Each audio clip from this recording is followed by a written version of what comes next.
Welcome to তানিয়ার recipe and lifestyle. একটি ডিম ও 1 চামচ কোকো পাউডার দিয়ে স্পঞ্জ কেক রেসিপি। চলুন শুরু করি।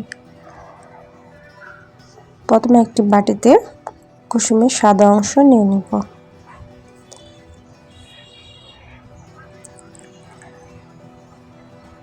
সাদা অংশটি ভালো করে রিসাইড দিয়ে একটু বিট করে নেব যতক্ষণ না ফোম তৈরি হয়ে আসে।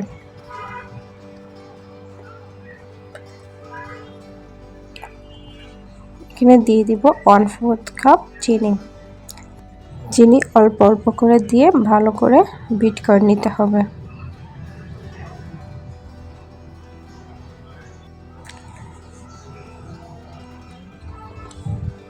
ভালো করে ফর্ম হওয়ার পর দিয়ে দিব ডিমের কুসুম দেওয়ার পর আরও 2 মিনিট বিট করে নেব। মেশানো হয়ে গেলে দিয়ে দিব 1/4 কাপ রান্নার তেল দেওয়ার পর বেশিক্ষণ বিট করা যাবে না। একটি চালনি নিয়ে নিব। চালনিতে দিয়ে দিব 1/4 কাপ ময়দা, 1 টেবিল চামচ কোকো পাউডার, 1/4 চা চামচ বেকিং পাউডার এবং সামান্য লবণ দিয়ে ভালো করে চেলে নিব। এখন একটু হুইস্কার দিয়ে ভালো করে মিশিয়ে নেব।